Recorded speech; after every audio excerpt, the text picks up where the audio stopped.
Better.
Good afternoon, everyone.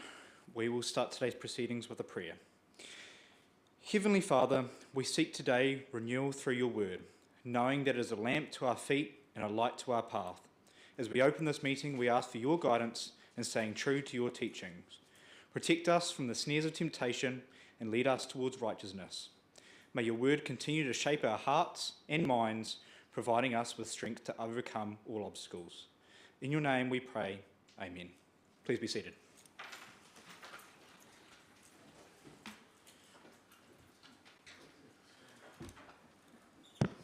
Welcome back, everyone, after a short intermission from council meetings.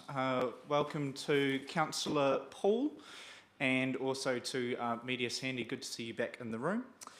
Do we have any apologies today? I see that Joe is here by virtual link. We're all here. Public forum, there is none today. Conflicts of interest? Appear to be none.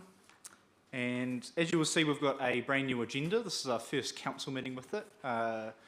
Both Councillor McDonnell, Councillor Hovell and the Community Board have all had a test drive with it, so this will be our first council meeting with it, which is very exciting. A new addition is the confirmation of the agenda, so if councillors have any preference of the order we should tackle this in, please speak now, otherwise we will kick right into it. All happy? Thank you, councillors. On to confirmation of minutes. Confirmation of the minutes council meeting held on the 25th of June 2024. Any questions for these minutes?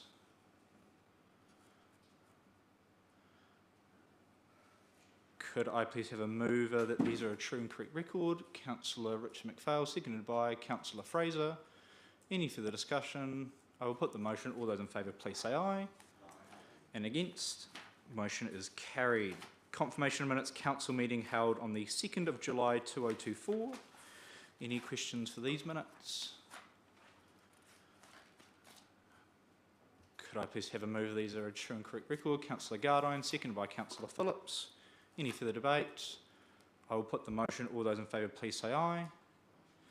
And against? The motion is carried. Confirmation of the minutes Audit and Risk Committee meeting held on 18 June 2024. Any questions? I will look from here. These are a true and correct record and the passing the recommendations that contained within them. Councillor McDonnell, seconded by... Don't all jump at once. Councillor McKenzie. Any further debate? I will put the motion. All those in favour, please say aye. And against? Those are carried. Confirmation of minutes Audit and Risk Committee on the 6th of August 2024. Questions? Mover? Councillor Dixon, seconded by Councillor Paul McPhail. I will put the motion. All those in favour, please say aye. And against? Carried. Confirmation of the minutes Policy and Regulatory Committee held on the 13th of August 2024. Questions? Could I please have a mover? Councillor Hovell, seconded by Councillor Fraser. I will put the motion. All those in favour, please say aye. Aye.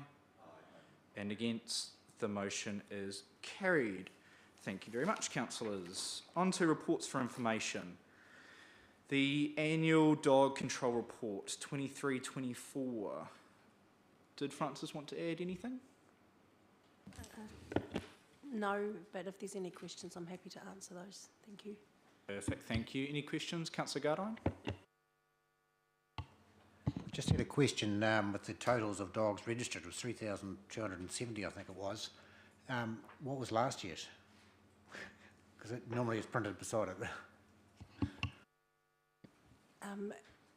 I knew you were going to ask me that. It's not a lot more than what it was last year. I don't have that figure right on me, but I can get that to you if you would like it. But it is slightly higher this year than last year. Thank you, Councillor. Any further questions? Could I please have a mover that this report be received? Councillor McDonnell, seconded by Councillor Reid. Any further debate? I will put the motion. All those in favour, please say aye. Aye. And against? The motion is carried. Thank you, councillors. 7.2, Connected Murihiku minutes. Did anyone like to speak to this report? Councillor Paul McPhail. Thank you, Your Worship. Just give you a basic update. I'll take it as read, obviously. Progress is being made. The website's up and running now, so have a good look at that. The project leads visiting groups around Southland and trying to find out where the niche, where that the group can fit. Trying to work out what the community is wanting. Obviously, funding is going to be an issue down the track, so they're working through that. They've got funding through to next year. Looking at possible needs in the community, governance training, funding application advice. People have asked about that, and volunteer training. So whether they can, the group itself can set something up to run those. So as I say, funding in the future. We've been looking at some options. ICC are continuing to leave support for the administration to next year. So basically, they've got enough funding to go through to there. So just onwards and upwards, basically. Thank you. Thank you, Councillor. Any questions? Councillor Dixon. Thank you, Your Worship. It's just a question for you, Councillor McPhail. I understood that this group received quite a lot of funding at like 2-point-something million. It was quite a large amount, and I'm just wondering why now, when they haven't really achieved much, that they're seeking more funding. I can assure you, it didn't get 2.3 million. MB funded the project, part of Just Transitions, I think it was, this is a side part of the actual whole scenario. There was 200,000, I think, or something like that, that was put aside for this project. So they had enough for 2 years to go through. I'm not sure it's the exact amount, but believe me, it wasn't millions. So it's funded through to next year, and then obviously they'll have to look at how they're going to fund it, and that's where between the rock and a hard place then, basically. Thank you, Councillor. Just to put some, light around that Just Transition stuff, I know that Mel from advocated for that to continue that funding, so I think it got extended for a year, but I'm not sure if the Minister will extend it again. Any further questions? I will look for a mover that this receive and note the minutes of the Connected Murihiku meeting on the 27th of May. Councillor Paul McPhail, seconded by Councillor McDonnell. Any further discussion? I will put the motion. All those in favour, please say aye. Aye. And against? The motion is carried. Item 7.3, Matoda Community Board meeting minutes. Would anyone like to speak to this report? Happy as read, Councillor Phillips. Thank you, Your Worship. No, just happy to answer any questions that any councillors may want to ask me of. Apart from that, things are going along all right. The issue in regarding to the signs, that's still an ongoing problem that hopefully we'll rectify shortly. But as councillors that may have seen, if they've gone past Matera in the last month or so, that you'll notice that the sign has had a coating coverage of it, just a temporary one, and it does make the sign stand out a lot better. And in the summertime, that will be continue on with the other sign down in the south end. Thank you, Councillor. Questions? Councillor Fraser. Thank you, Your Worship, and I think it'll be more to the CE. I just reading through those minutes and I noticed there was 2 more incidents at the library. Do we know was the school holidays and is it rectifying itself? So those were the incidents that I emailed you about some time ago. It's just that there was a delay between the community board meeting and then the minutes coming here, so it's old news by now. Thank you, Debbie. And Councillor? Any further questions? Councillor Phillips? Just in saying that, Your Worship, I think a great thanks to the staff for what they achieved at Matera Library, and once the new staff member is appointed, when we come back to the original as, everything will be settled down in Matera, and I'd just like to thank the staff for their what they've done so far in keeping Matera Library and Service Centre up and running, and the issues that they've had to put up with. Thank you, Councillor. Any further questions from the floor? I will look for a mover that we receive and note these minutes. Councillor Phillips, seconded by Councillor Hovell. Any further discussion? I will put the motion. All those in favour, please say aye. And against, the motion is carried. Thank you, councillors.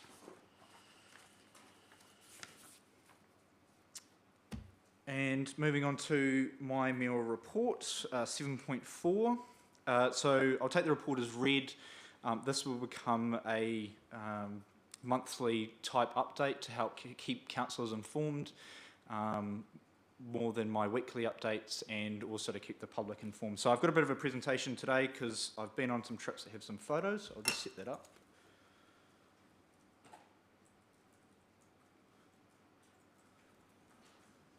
Councillor Stringy, you might not be able to see this, but I will continue the slide deck after.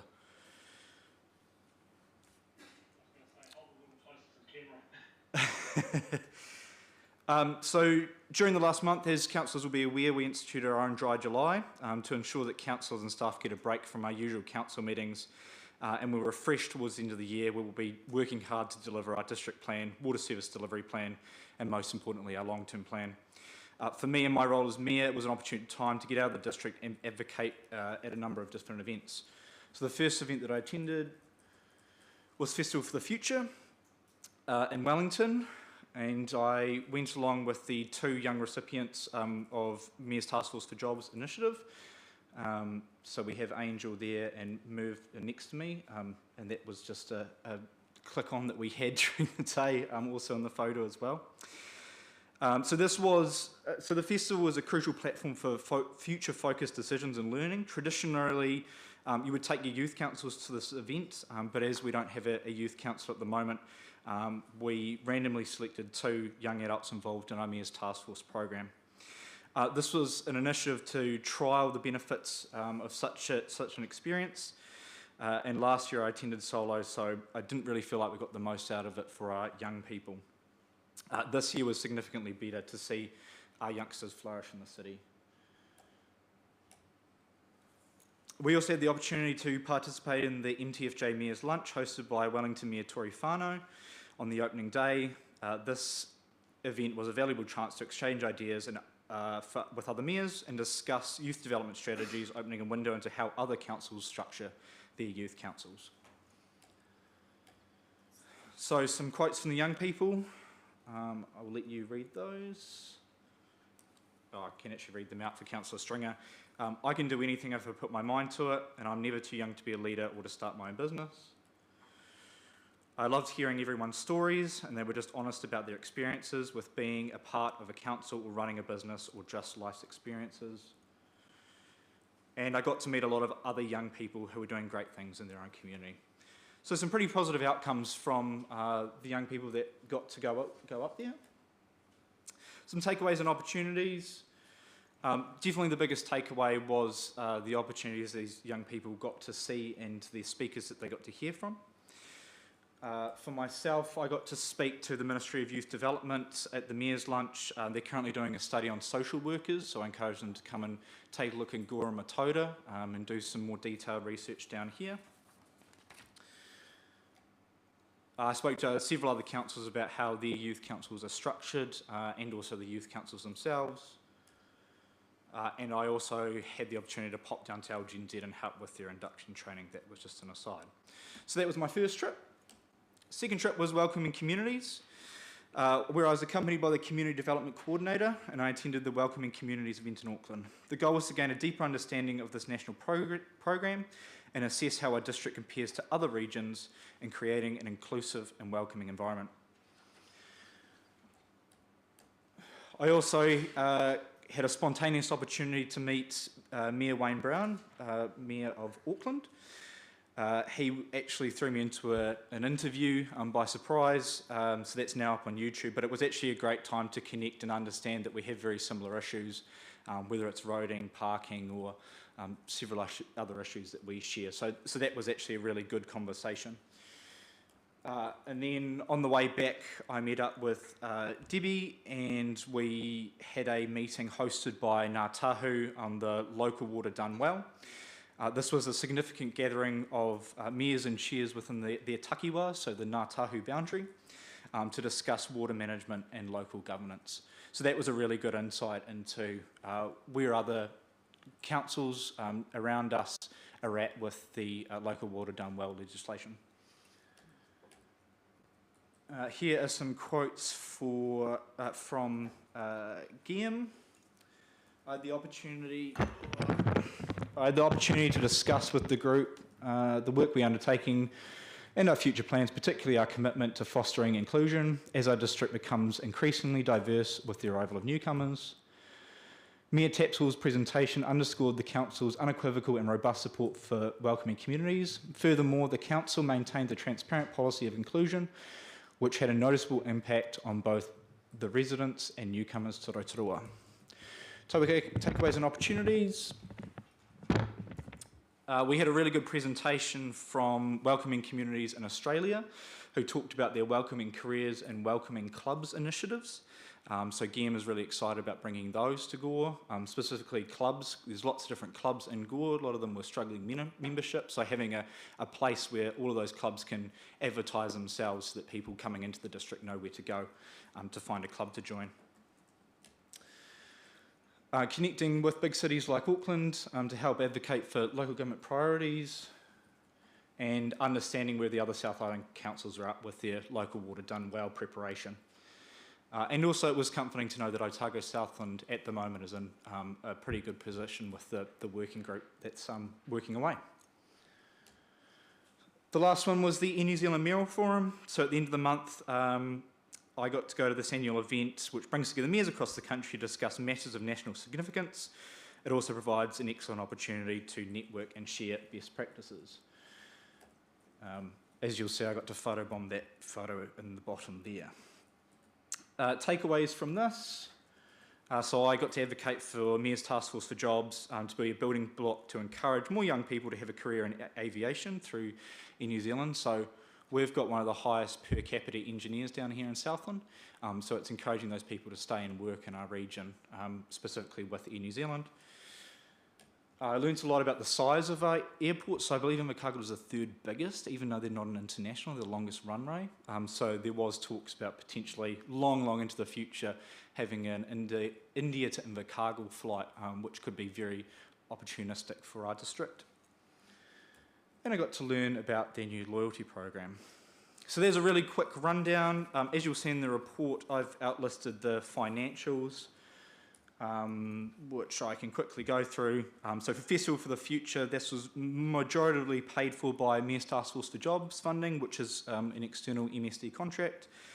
Welcoming Communities was paid out of the mayoral budget lines, and for the Air New Zealand Mayoral Forum, they pay for accommodation and flights. That was a really quick rundown. Questions? Do we have any from the floor? Councillor Dixon. Thank you for that overview.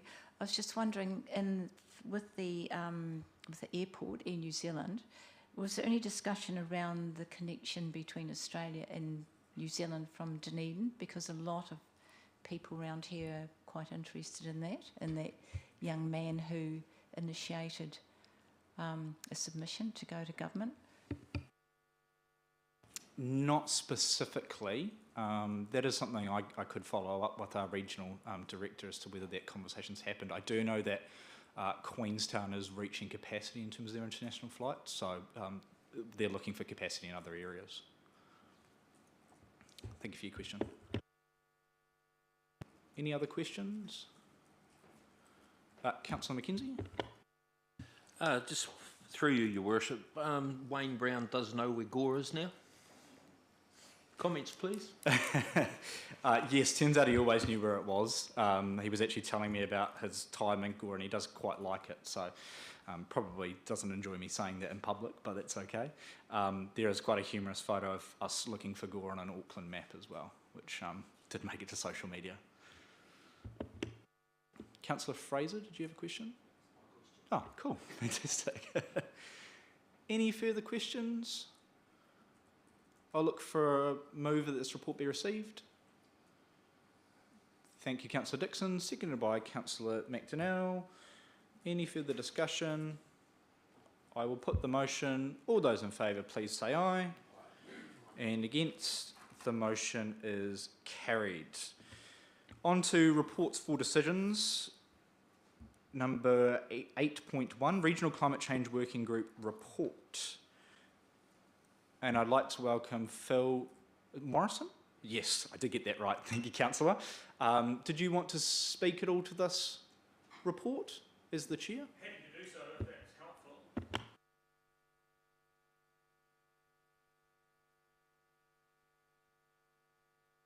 Thank you. First of all, just want to say thank you for Gore District Council for supporting and continuing to support the work of the Regional Climate Change Working Group. It's been building momentum since February of last year, and I guess the Phase 1 climate strategy document represents the culmination of that work to date. I guess as I think about what we've achieved in that time, I think of the African proverb which reads, if you want to travel fast, travel alone. If you want to travel far, travel together. And I think that's reflective of what we've been working on with the Climate Change Working Group, and that the collaboration has been excellent. We've had members of the working group challenge each other. I don't think we've been captured by groupthink, but we've been very respectful in testing the ideas that have emerged. I guess a feature of working as a working group with all 4 councils from the region participating, along with Te Ao Marama Incorporated, is that there's a limit to how fast we can move to develop the strategy. And that probably speaks to why we've labelled the current strategy Phase 1, because it has been necessary to adopt a staged approach to delivering that strategy. Some might sense that the document as it currently stands, that we're seeking endorsement for, adoption of, is maybe incomplete, but I would perhaps just explain that it was driven by an understanding of what could be achieved within the space of the time available to us in order to be able to have something to take to the LTP consultation process. So at the time we felt, well, we can certainly deliver on something that outlines our aspirations and the principles which will guide our work. I guess the Phase 2 work that's yet to come will be the framework for action, which will start to then provide the detail as to the how will we start to deliver on those aspirations in the future, guided by those principles. We did test the strategy through the public consultation process, and that was healthy. I think we had a better Phase 1 strategy as a result of that. yeah, I'm happy to take questions or respond to concerns that people may have with it. Thank you, Councillor, and thank you for making the time to be here today. Councillors, do we have any questions? I'll note that Councillor Hovell was also on the working group as well, so I'm sure he can answer some too. Councillor Dixon? Thank you. Through your worship, I noticed that the greenhouse gas emissions, you only have them updated till 2022. Is there work in progress on that? Yes, so we rely for that data from Great South, who have been leading that work. They will continue to update that on an annual cycle. So as each iteration becomes available to the working group, we will bring that information to inform our thinking. But at the time we put this together, that was the latest or the most recent information that Great South were able to provide to us. Do you know if they're working on these figures, like they are doing work on this to find out what air gas emissions are at this point in time? Yeah, my understanding is that Great South is continuing on a 12-monthly cycle to update that information annually. Thank you, councillors. Councillor Richard McPhail.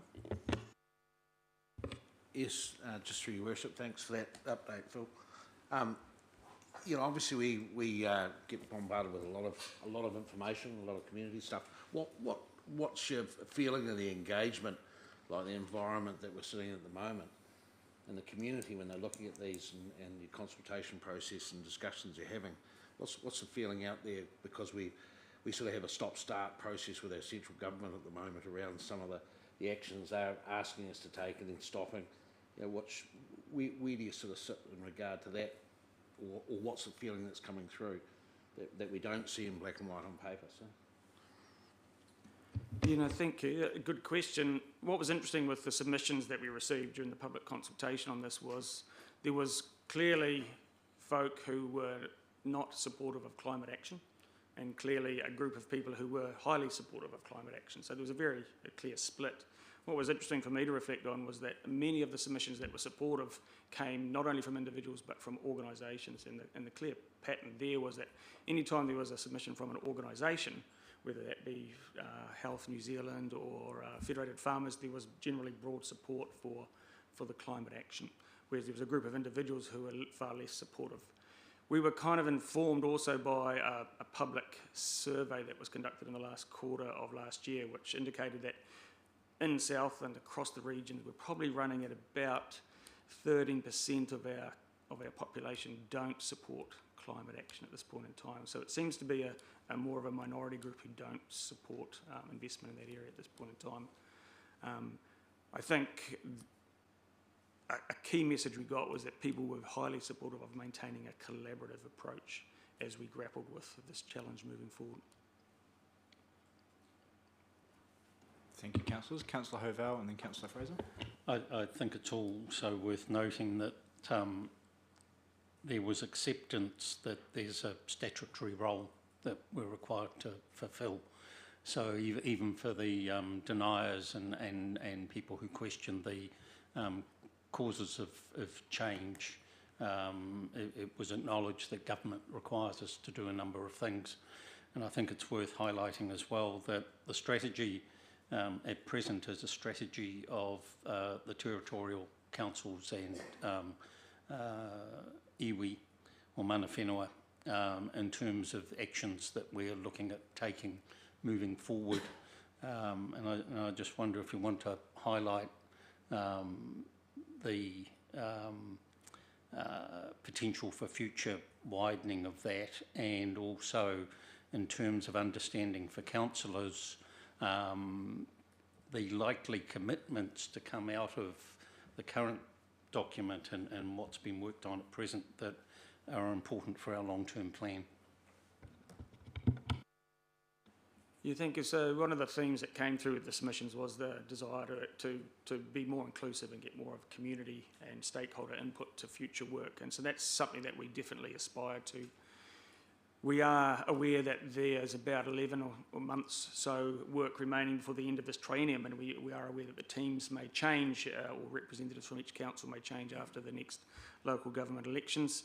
And we also acknowledge there's probably going to be a 3 or 4 month hiatus on work over that period. One of the things we do aspire to is to run a public or convene a public hui of some sort, maybe in early November, where we can perhaps invite a wider group of people to come and share their ideas on perhaps what are some of the mechanisms that might be helpful as we pursue some of the aspirations in there, or how should we go about realising some of those aspirations and over what time frames, including what to prioritise and what people are thinking are perhaps the low-hanging fruit or the very challenging projects that may need to get started early so that we're in a good position to deal with them longer term. But definitely an enthusiasm to extend the conversation to a wider group of stakeholders in the community. Thank you, Councillor. Councillor Fraser and then Councillor Paul McPhail. Thank you, Your Worship. Look, I understand that we have obligations, because they're reading through there, you've got risks, obligations, renege written in there if we don't do it. But to me, it's the first thing that comes when I read this, it says cost. What is this going to cost to continue on this way? What has it cost? What does it continue to cost? We have, last month, the month before, increased our rates in this place by 21%. You go out there now, and I would strongly suggest that your support is going down, because people are thinking, wow. Because in all reality, New Zealand's contribution to worldwide CO2 production is minimal. It's less than 1%, am I right? And we are making changes here that on a worldwide scale are going to mean nothing. And I know that we're probably going to be hit from Europe with trade issues and things like that, and we have to be shown to be doing something, but it's how deep we go. It's more, and I might be called a climate denier. I'm not sure. There's a lot on Mr. Google about all of this. So my biggest issue is cost. How is this going to be costed, and is this going to end up costing our ratepayers more?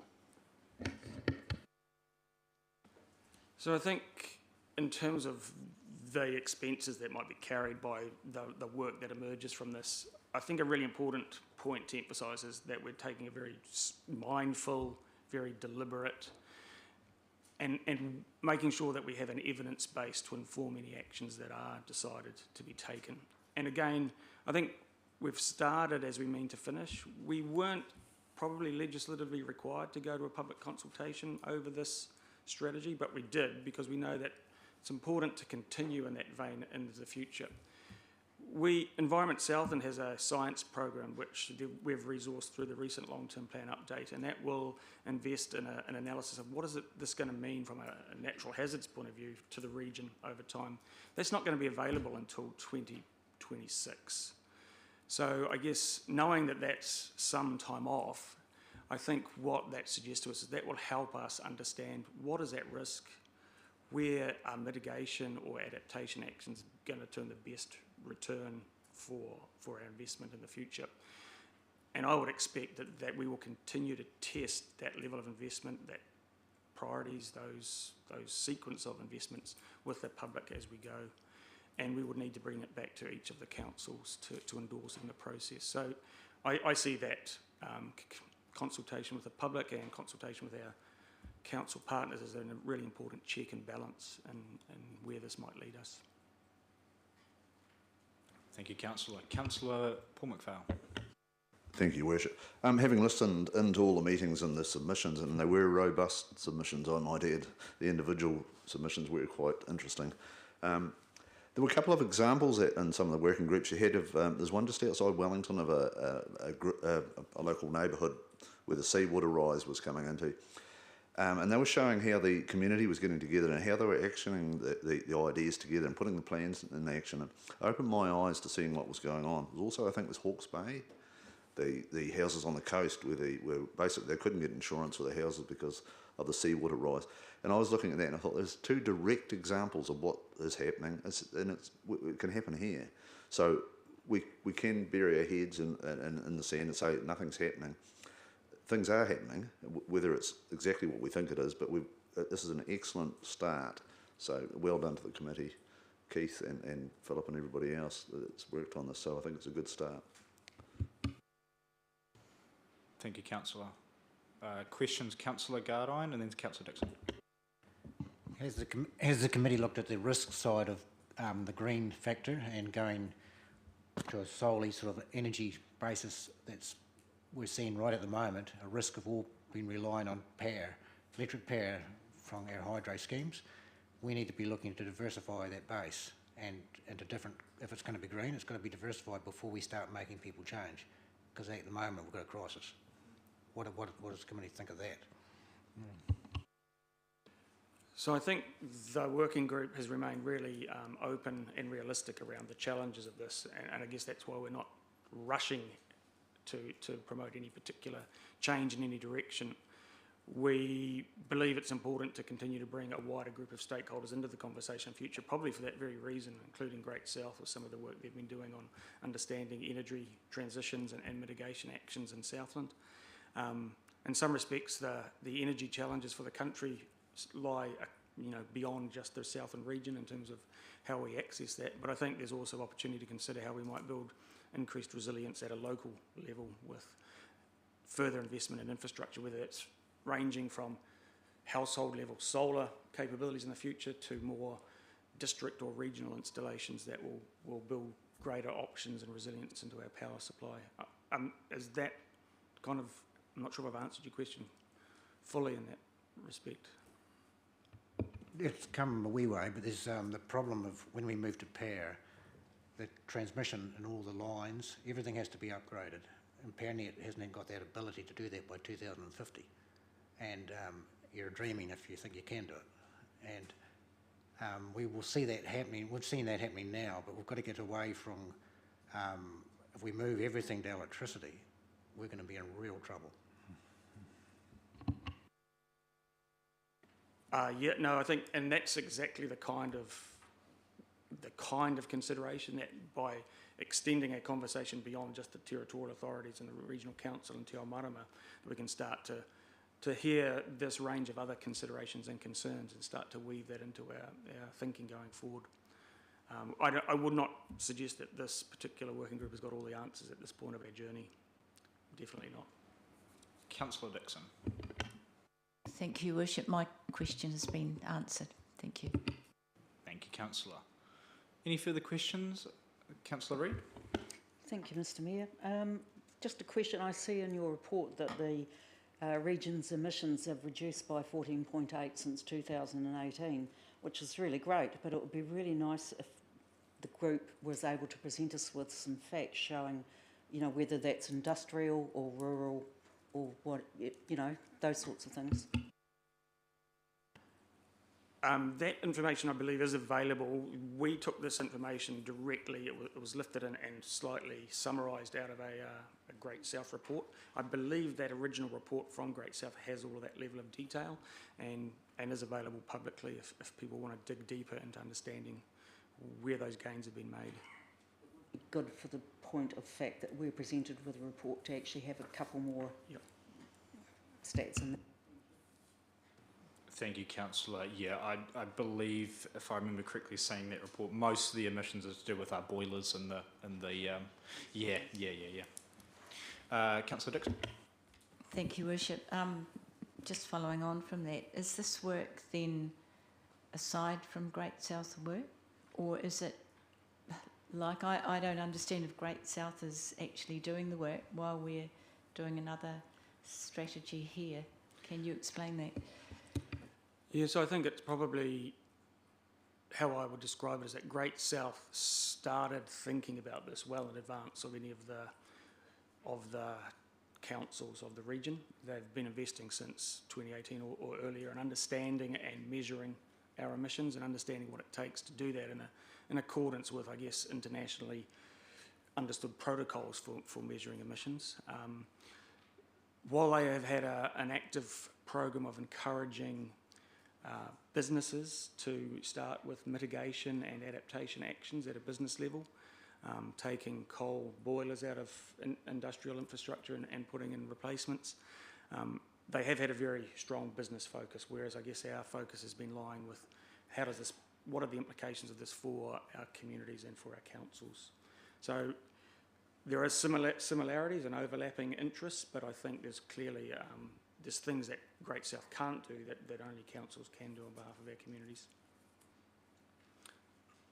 Just adding to that, is this something that the government should be funding, not our ratepayers? I think that's a really interesting question, and I think my thoughts are that I would anticipate central government in the future, when it comes to funding local adaptation responses, I think government will start to step away from that. If you think of the various natural hazards that various parts of New Zealand have suffered, you know, buying out properties in red zones in Christchurch versus the Hawke's Bay after Cyclone Gabriel, etc., I think they're starting to realise that it's going to start to break the bank of central government. I think they will progressively step away from that, which I think will put the onus for adaptation responses back at the local level. And there's a very clear sense that adaptation is a very local issue, because each community is confronted with potentially different sets of hazards or risks that flow from climate effects into the future. Thank you, Councillor. Councillor Fraser. Thank you, Worship. And this is where we seem to be selling this fear into our communities, and Councillor McPhail mentioned 2 areas. And this is my point, is that even if we do get to carbon net zero, unless the rest of the world changes, we are still going to have these weather events, regardless of what we're doing. Yeah, no, I think the science reports tell us that we should expect increasingly challenging weather events, more extreme weather events, perhaps with greater frequency. And so that's what's going to deliver the local impact. How the planet responds to that, how we coordinate action across the globe with all the countries who are party to the Paris Agreement. I guess the Paris Agreement, from my understanding of it, is it's structured to enable countries to take actions that align with their needs and their capabilities, rather than trying to impose a blanket set of actions across every nation, that every nation will act in exactly the same way. So I guess that puts the onus on us to do our part, and I guess the expectation is that others will be doing their part as well. You know, but I guess that's the nature of that global agreement that we're working within. Thank you, councillors. And I think it touches on what this region's approach is, which is adaptation and mitigation. So doing what we can with what we've got, and also adapting to the changing globe around us with flood protection, etc. Any further questions? I'm going to try and let Phil off here. Could I please have a mover that that we receive this report and that we adopt the Regional Climate Change Strategy for Murihiku Southlands Phase 1? Councillor Hovell, seconded by Councillor Richard McPhail. Do we have any further debate for that motion? Look satisfied. I will put the motion. All those in favour, please say aye. And against the motion, against Councillor Gardine, Councillor Fraser and Councillor McDonald. All happy to have that recorded? Thank you, councillors. Thank you, Phil.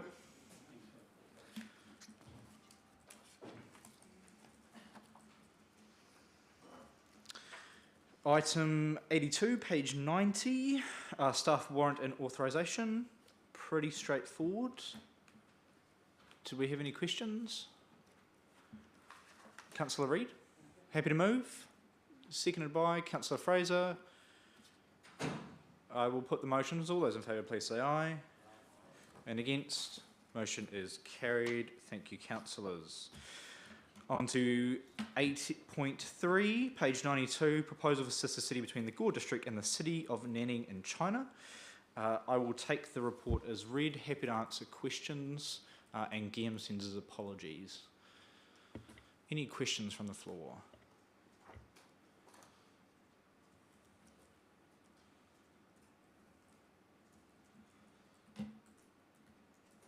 Appear to be none. My report writing that good this month, is it? Are we happy to deal with the recommendations all together? Councillor Fraser? I'll start. And as you probably were well aware, I warned everybody at the start I was going to be a negative man today. I just can't support this. what would a city of 8.9 million have any idea of what happens in our 12,000 little area? I've never supported sister cities, so I won't be supporting this. Thank you, Councillor Fraser. Councillor Paul McPhail. Thanks, Your Worship. Thanks, Andy. You've started it, so I'm going to carry on. I can't see any cost benefit or benefit to us at all here. I think if we're going to spend any money down the track, because it will cost us money down the track, would be better to hire you, Your Worship, and go around to the cities in New Zealand promoting gore to the cities of our own country, because we'd have more benefit to the local district by bringing people in that way. So that's my point of view. Thank you, Councillor. I feel like I am elected to do that currently, so... Any further, I guess we're going comments? There's no questions. Councillor Dixon.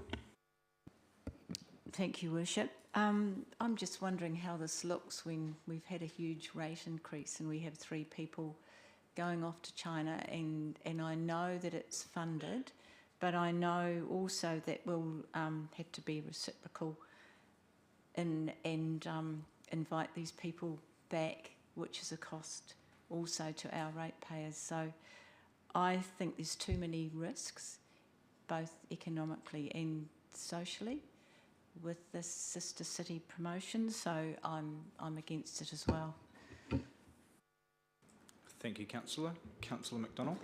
I concur with Councillor Dixon's comments. I'm against it. It just distracts us from our basic job here, which is looking after the residents of Gore. Thank you, councillors. Councillor Phillips.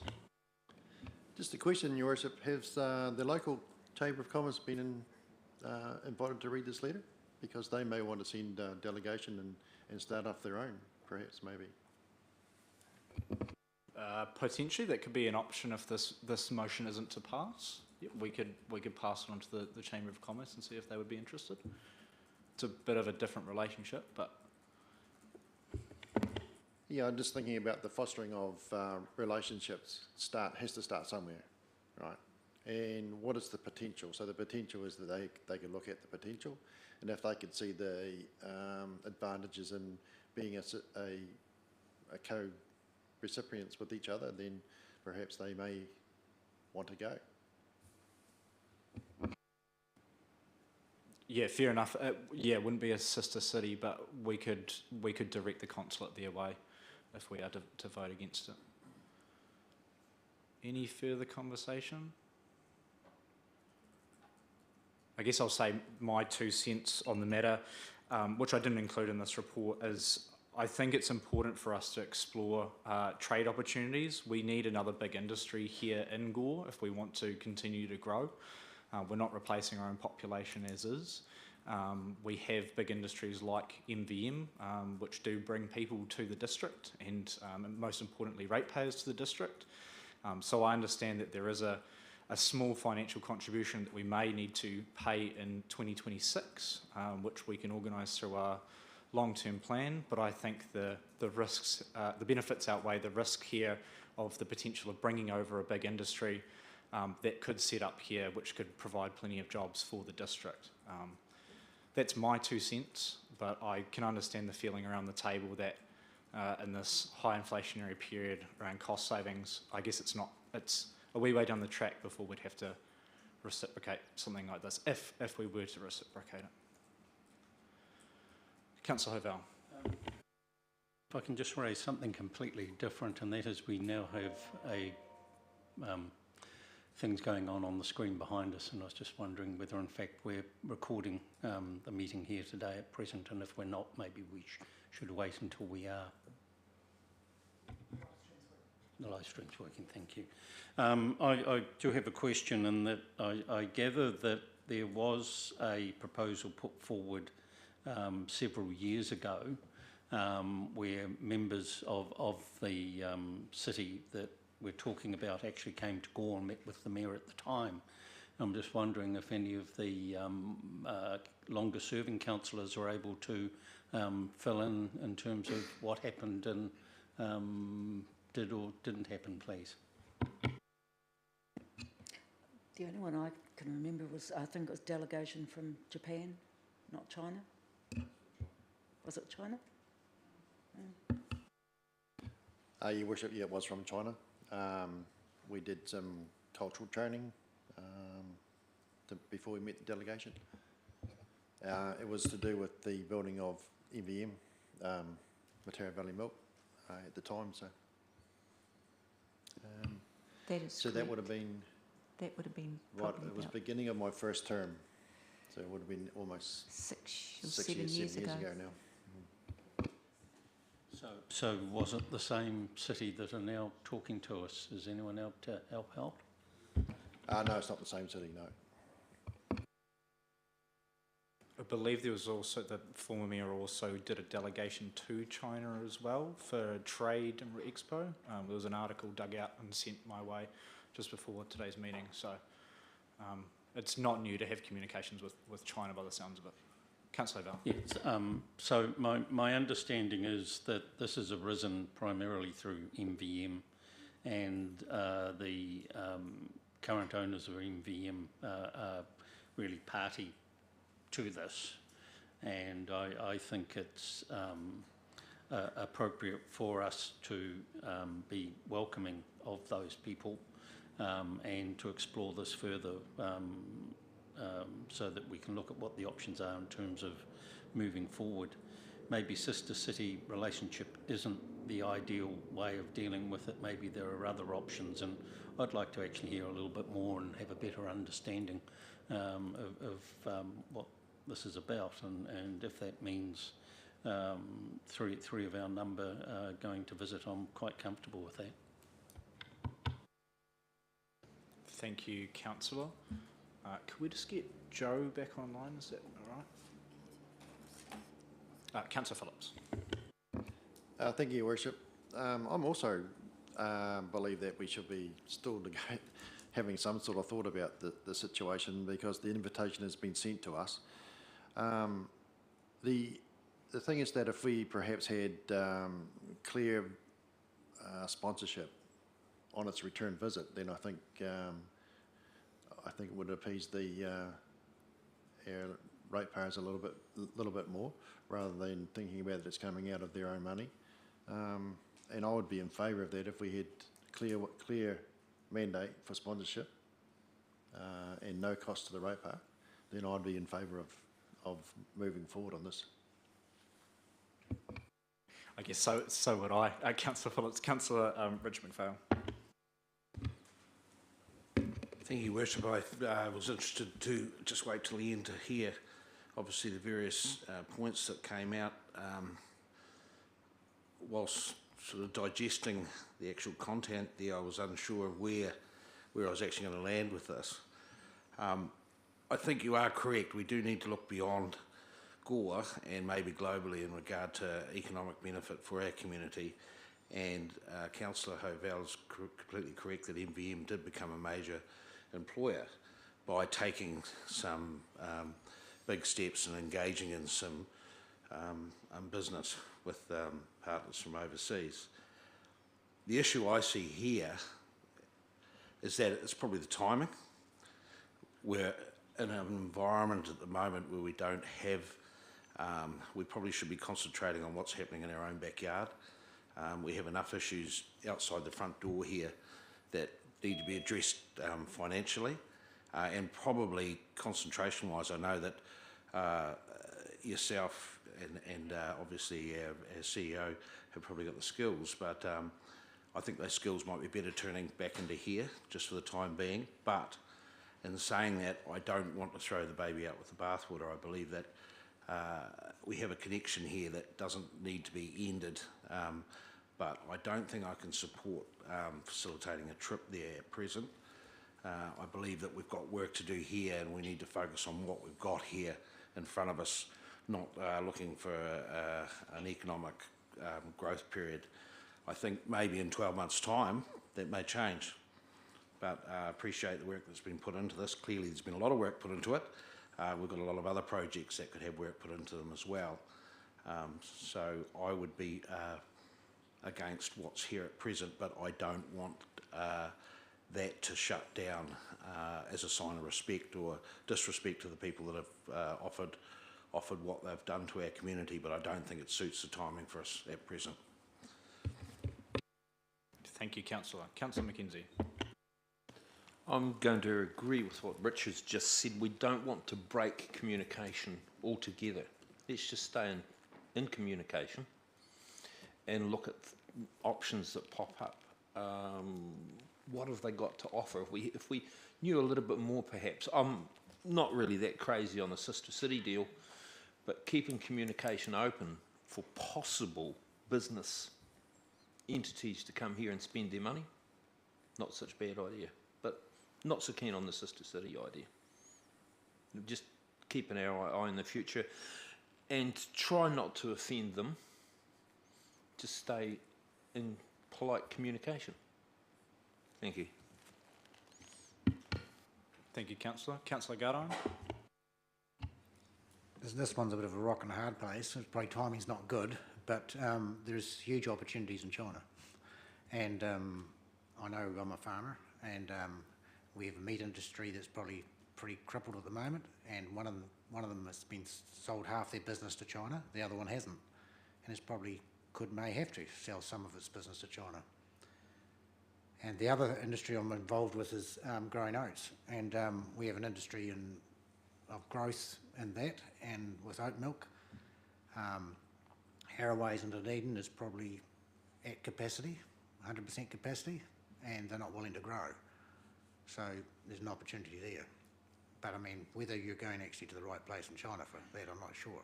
I don't think it is where there's milling gear, but you never know. But you need to keep your eyes open. I think if there's no cost to us, we need to seriously look at it, but we need to make sure that if there's a reciprocal, there's sponsors that cover it and it's not covered by the ratepayer. You just got to keep your eyes open for opportunities, and this has been set up for us. It's been pounced on us a bit late in the day for getting to where we want to go. I'll just leave it at that. Thank you, Councillor Gardine. Councillor Stringer.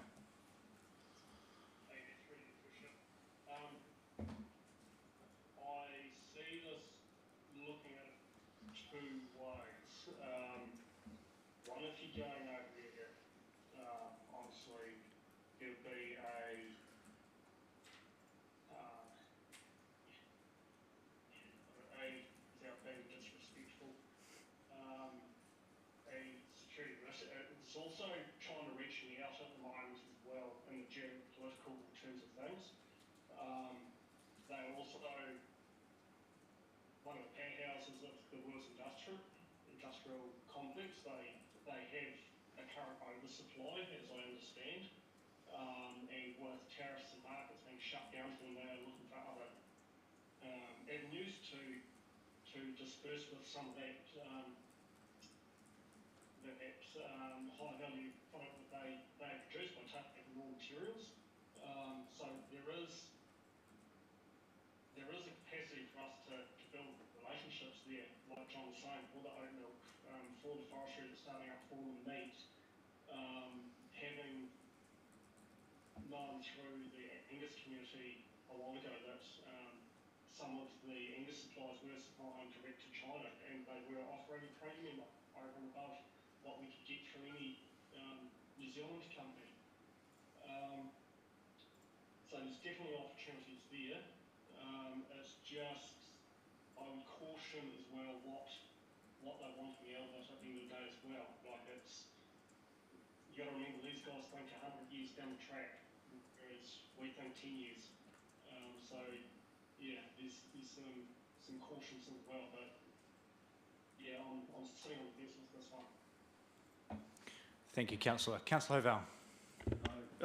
Recommend to you that we deal with the recommendations one at a time. Certainly. Could I please have a move that this report be received and noted? Councillor Hoval, seconded by Councillor Reid. Any further discussion on the report? Sorry, on the recommendation. No, I will put the motion. All those in favour, please say aye. And against? The motion is carried. On to Can, this. can I just raise a procedural thing before we go to the next one? Sure thing. Part of the discussion that was had suggested what engagement's taken place with local businesses. So I'd actually like to see the second recommendation make reference not only to engaging in discussions with representatives of the City of Nanning, but also engaging in discussions with local businesses in terms of just engaging to see potential opportunities and collaboration. And just wondering procedurally, what is the correct way of doing that, please? So someone needs to move and second the substantive motion. Then the floor is open for debate. Then someone moves an amendment, and then you vote on the amendment. If the amendment is carried, that replaces the substantive motion. If it is lost, then we return to the substantive motion to vote on that. And the person making the initial motion cannot be the person making the amendment.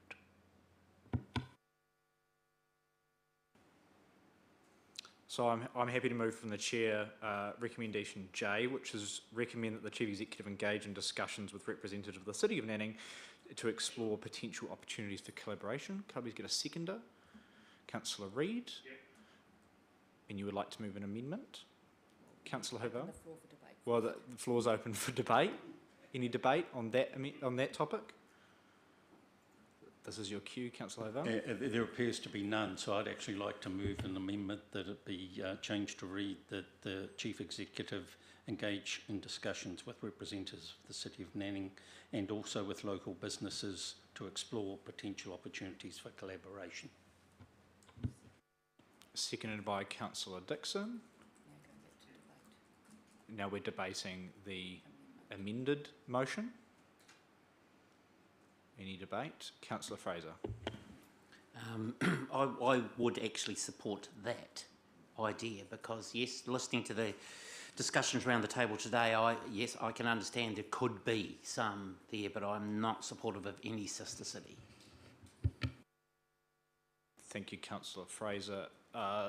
Supplementary to that, just with your wording around local businesses, what local businesses do you intend? So this report was sent to MVM for comment.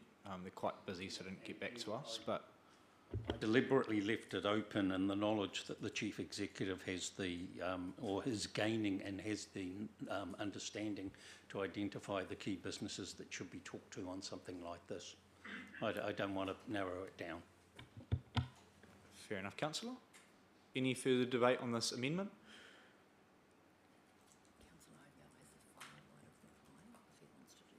You have the final right of reply. Councillor Hovell, would you like to use it? No, I wouldn't. I'm quite happy for the motion now to be put. Thank you, Councillor. I will put the amended motion. All those in favour, please say aye. Aye. And against? The motion is carried.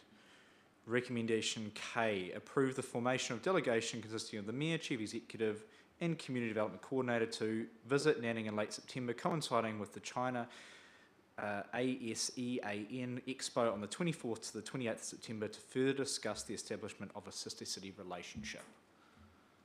Can I please have a mover? Happy to move, Councillor Hovell? I'm happy to move it so that procedurally we're dealing with it the correct way. Could I please have a seconder? Councillor Phillips. The floor is now open for debate. Do we have any further debate on this recommendation? Yeah. Councillor Stringer, did you have something you want to say? Yeah.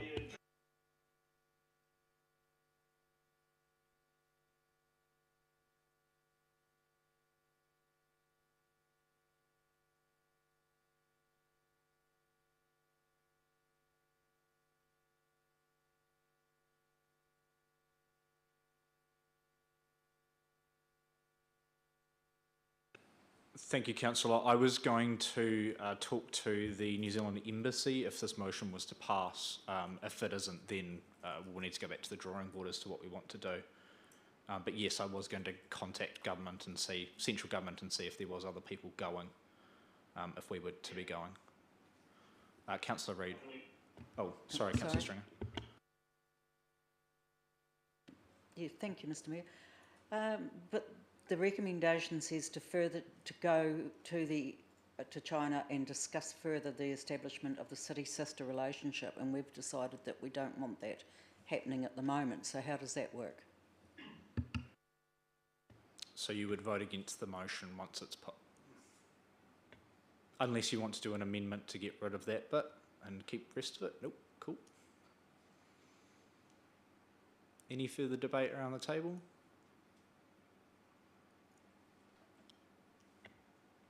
Okay, I will put the motion. All those in favour, please say aye. Aye. Sorry, raise of hands for people in favour. 1, 2, 3, 4. And against? 1, 2, 3, 4, 5, 6, 7. And the motion has failed, is lost. So we will move on to the next recommendation, which is I to support the initiative to enhance international relations and cultural exchange, recognising the potential benefits for the Gore District. Do I have a mover for that?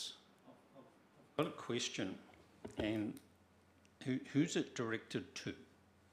So it just says support the initiative. What is the initiative, and who is to do it? Would be that the council supports the initiative to enhance international relations and cultural exchange, recognising the benefits. So the cultural exchange is with China or Nanning in this situation. So we can change it to be more specific. Yes. Okay. So if someone wants to move it, I'll look at an amendment. Councillor Fraser, question.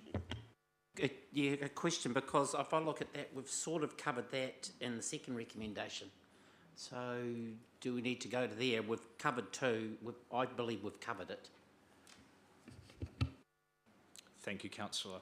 I guess what we probably haven't covered, and stepping slightly outside of the procedure here, but oh no, I apologise. We have recommended that the Chief Executive engage in discussion, so we are still exploring the opportunity. Okay. I think that's the end of the item then. No one wants to move that last recommendation? That is fine. Thank you, councillors. Item 8.4, but it will say 8.5 on your papers in front of you, page 105. I will take the report as read. What we will do is we'll get this first recommendation out the way, and then we'll go one by one through these different remits and basically vote yay or nay so that I get a bit of direction as to what I will be voting on tomorrow, and then we will rank which remits we have left. So slightly different to our usual council procedure, but more to get direction for the AGM. And also doing it in the public eye, so we know the position of council. So I have could I please have a mover that we receive and note this report? Councillor Dixon, seconded by Councillor Rich McPhail. I'll put the motion. All those in favour, please say aye. And against, the motion is carried. First on the list, representation reviews.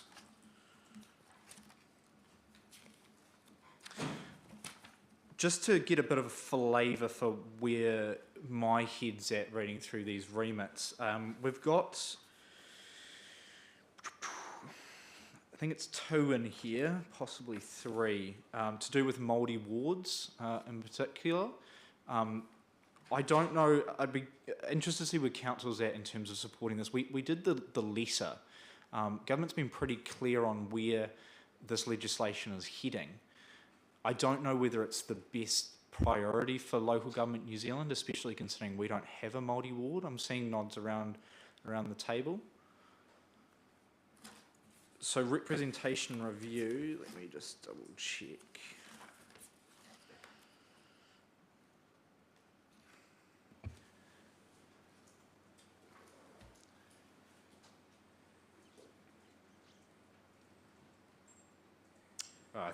So we'll start with the first one. So the remit is that LGNZ advocate for changes that support the provision of timely and accurate regional and sub-regional population data to councils to use in their representation review.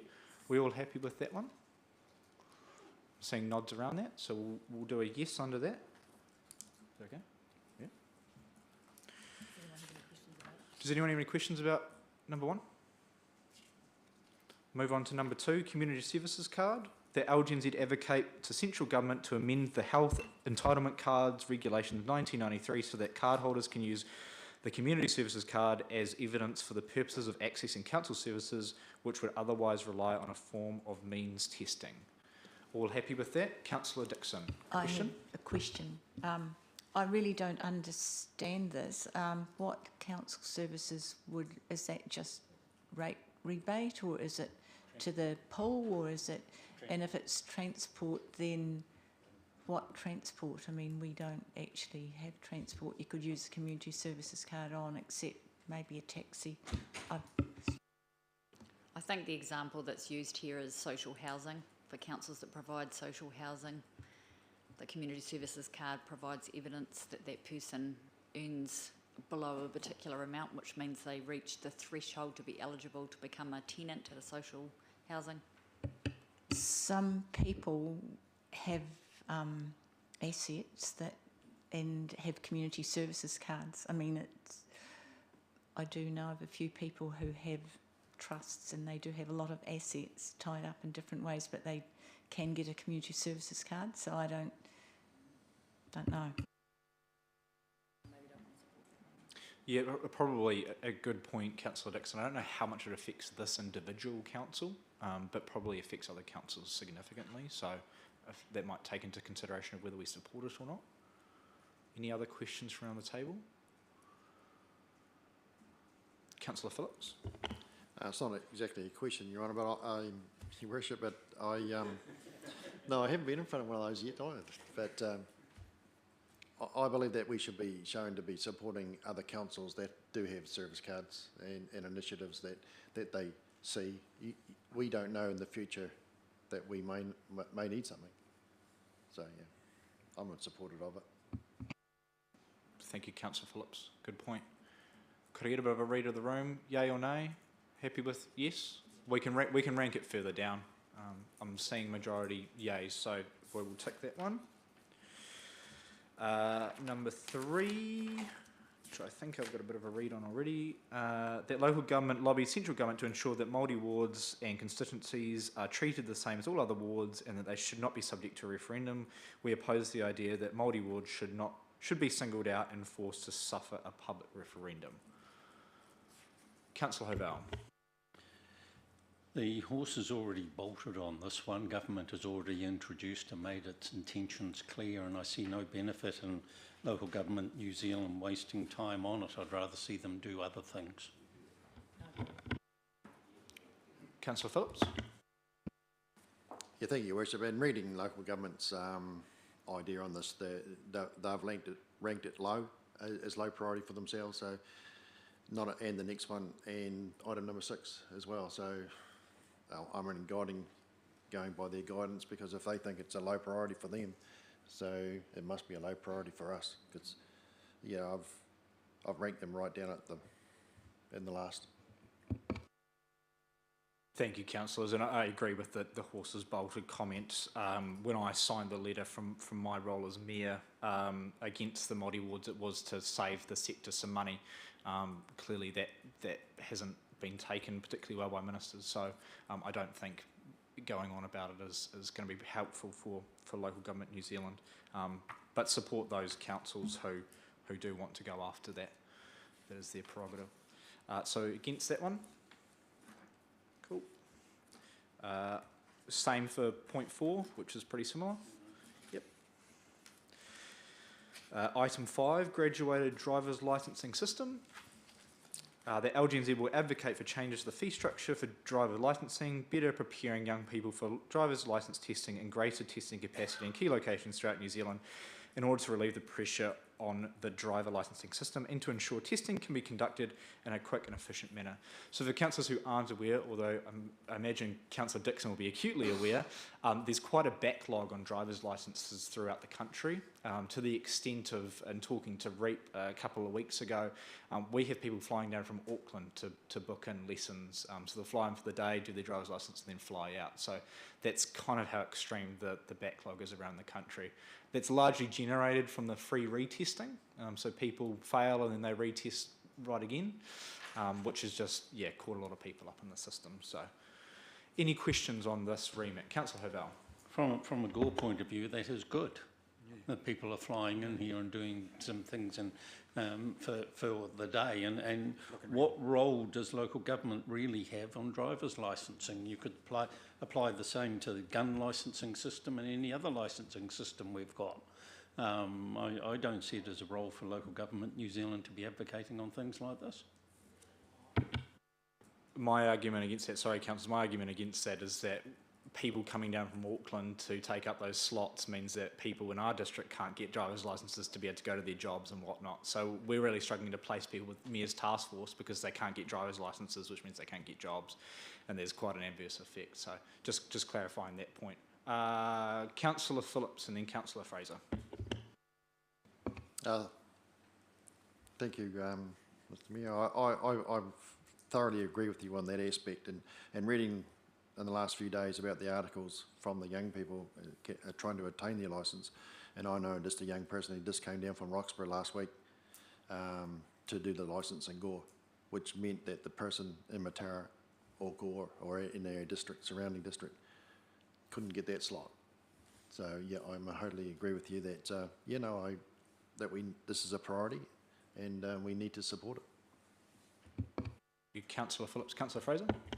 Your Worship, yes, totally support this, and I understand what Councillor Hovell is saying, but that is, for small town, if you look who's proposed this is Ashburton, rural kids not been able to get, and I've just had a cousin down from Whakatane, they've been waiting 5 months to get to sit their restricted licence, and that's just ridiculous. We tried to get them in Gore, but there wasn't anything available. It is nationwide, and it is a problem. These get sorted. Thank you, Councillor. Yes, my brother recently sat his restricted and was speeding, and very simple mistake because he was nervous, and then had to wait 4 months for a resit, even though he knew all the rules. So, can justify that. Councillor Dixon. Thank you, Worship. I just wanted to say that it's more not having enough testing officers, which is a government concern, actually. Thank you, councillors. I think I've got a read of the room. We're happy with that one? Yep, I'll tick that off. Proactive lever to mitigate the deterioration of unaccompanied buildings. Do we have any questions around this one?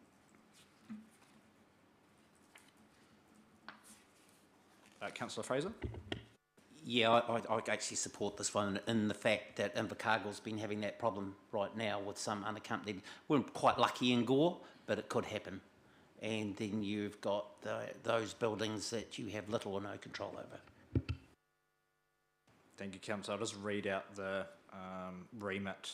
The LGNZ advocate to government for legislative change enabling local authorities to compel building owners to remediate unaccompanied derelict buildings in sites that have deteriorated to the state where they negatively impact the amenity of their surrounding area, and to incentivise repurposing vacant buildings to meet region-specific needs, for example, accommodation conversion. Councillor Dixon, did you have a comment? Councillor. Thank you, Worship. I was just going to say I think this really did happen in Mataura, and Councillor Phillips probably understands that as well. There's a lot of derelict buildings that were owned by one person, and there was no maintenance or upgrading. Thank you. Thank you, Councillor. I'm seeing nods around the table. Happy with that one. Appropriate funding models for central government initiatives. I'm not sure we need to discuss that one all too much. I'd imagine there's pretty good support around the table for this one. But I will read out the remit anyway. The LGNZ proactively promote and lobby the development of more equitable and appropriate funding model for central government initiatives. All happy? Seems pretty straightforward, and it will probably be the same with the last one, which is that LGNZ be proactive in lobbying central government on sharing GST revenue with local government derived from local government rates and service fees related to flood protection mitigation, roading and three waters for investment in these areas. All happy with this one? Perfect. So we have remits 1, 2, 5, 6, 7 and 8. Do we have a preferred ranking? 8's number 1. 7 number 2. 6, 3. Nope. Licensing next. 3.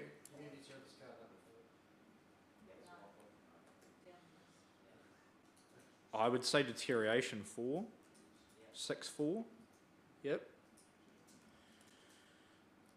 Representation review or community services cards for 5.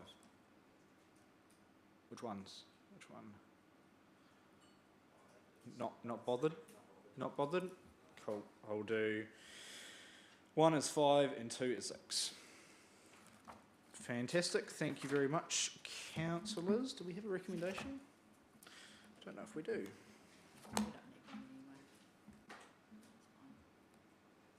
No, we're all happy with that. Councillor Phillips? Your Worship, just for the benefit of the people that may be looking online, just give them a rough, quick overview of why we selected the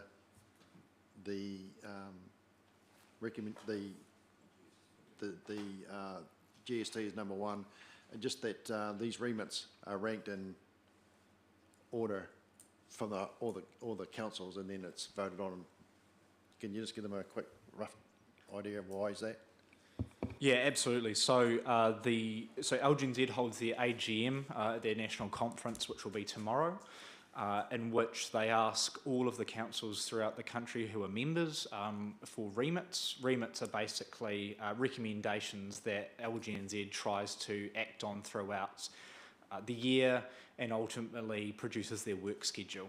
So any council can put in a remit. It needs to be supported by a collection of different councils. I think it's a minimum of 3, but usually they go in with their zones. And then they are discussed at the AGM. And then they're voted on quite often. So last year, I believe all of the remits passed across the board. They were a bit different to what they are this year.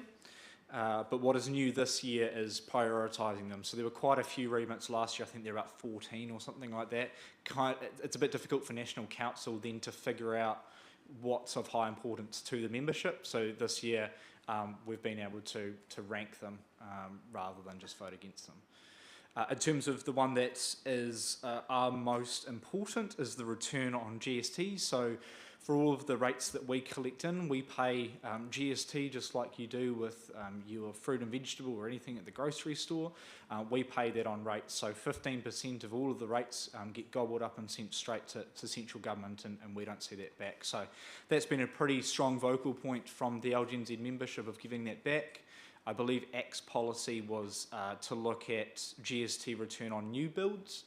That hasn't eventuated in the most recent budget, but I know that local government in general is still advocating for that.